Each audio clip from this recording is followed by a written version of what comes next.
जम्मू कश्मीर में दहशत है, खौफ है, डर है, क्योंकि कश्मीरी पंडित और गैर कश्मीरियों की जान पर आफत आई हुई है।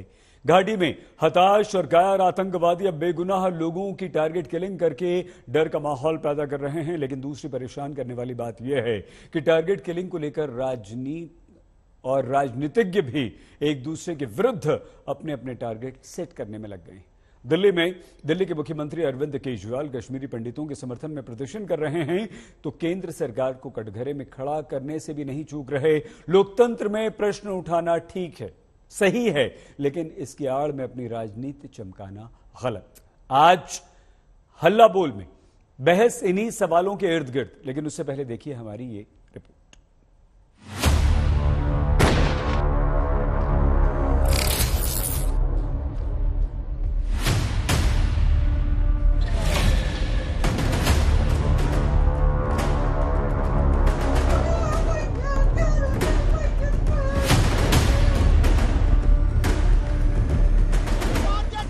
जम्मू कश्मीर में अनुच्छेद 370 हटने के बाद अब तक कुल 17 हिंदुओं की टारगेट किलिंग हो चुकी है, जिसमें 6 कश्मीरी पंडित भी हैं।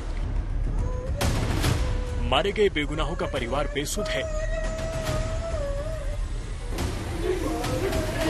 और तो और पूरी कश्मीर घाटी में टारगेट किलिंग की अलग अलग घटनाओं में पिछले करीब 1 महीने में ही कम से कम 10 लोग आतंकी हमलों का शिकार हुए हैं। मारे गए लोगों के अपनों की आंखों से निकले आंसू इंसाफ की गुहार लगा रहे हैं, लेकिन इंसाफ मिले न मिले, इनके दुखों पर सियासत का नमक मिर्च जरूर लग रहा है।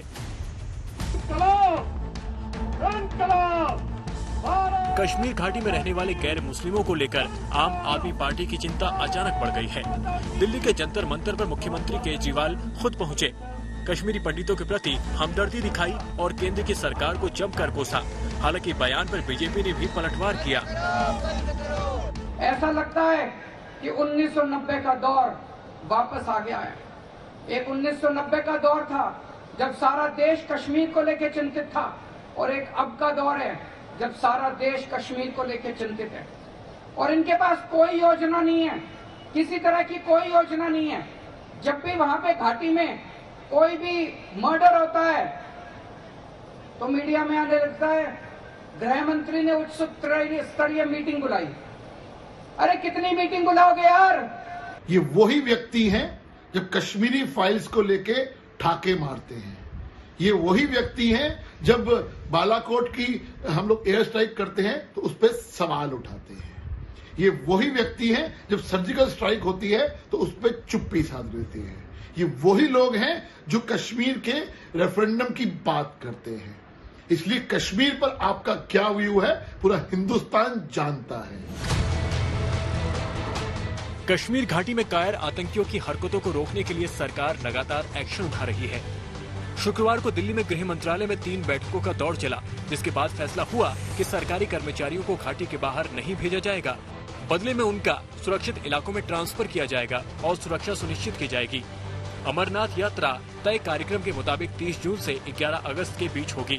सरकार 15 जून से 20 जून तक श्रीनगर में कश्मीर फिल्म फेस्टिवल आयोजित करने की योजना भी बना रही है। मतलब साफ है कि केंद्र आतंकियों के सामने नरम पड़ने जैसा कोई कदम नहीं उठाने जा रहा, और न ही इस टारगेट किलिंग के हॉरर में आतंकियों के दबाव में आने वाली है। हालांकि आतंकियों की कायरता और सरकार की निडरता के बीच सियासत की गाड़ी भी खूब दौड़ रही है। कश्मीर से लेकर महाराष्ट्र तक हमने कल भी कहा है, आज भी सीएम साहब ने कहा है कि हमारे दरवाजे हमेशा खुले रहेंगे। कश्मीरी पंडित जो हमारे भाई बहन है वहाँ से अगर आए, लेकिन यही चिंताजनक चीज़ है कि वहाँ अभी भी कोई परिस्थिति सुधारी गई नहीं है। वैसे की वैसी परिस्थिति है, और जो दृश्य में देख रहे टीवी पे वो कोई ठीक दृश्य नहीं है। जानबूझकर वहाँ का वातावरण खराब करने के लिए पाकिस्तान के इशारे पर कुछ आतंकवादी इसी तरह का डर पैदा कर रहे हैं, कुछ हिंदुओं पर हमले कर रहे हैं। तो उनको सबक सिखाने का काम जरूर हमारा डिफेंस करेगा, आर्मी का करेगी, और आतंकवादियों को ठिकाने पर लाने का जो काम है, ये काम करने के लिए हमारे लोग तैयार है, सरकार तैयार है। दरअसल एक दिन पहले ही आदित्य ठाकरे के पिता और महाराष्ट्र के मुख्यमंत्री उद्धव ठाकरे ने भी कश्मीरी पंडितों को लेकर केंद्र पर हमला बोला था। खुद कश्मीर के नेता भी मानते हैं कि घाटी में टारगेट किलिंग को लेकर सरकार की जिम्मेदारी तय होनी चाहिए। ये इंसानियत का कत्ल है, और हम इसकी पुरजोर अल्फाज में निंदा करते हैं और हमसे जो बन पड़ेगा हम वो सब कुछ करेंगे, लेकिन सरकार पे एक जिम्मेवारी आयद होती है कि उनको इनकी सिक्योरिटी का फुल प्रूफ अरेंजमेंट करना पड़ेगा। कुछ दिन बाद अमरनाथ सुरक्षा पर सवाल तो जायज है, लेकिन इस बेहद संवेदनशील और अहम मसले पर सियासत की गुंजाइश नहीं बचनी चाहिए, खासकर जहां कई बेकसूर जिंदगियां दांव पर लगी हों।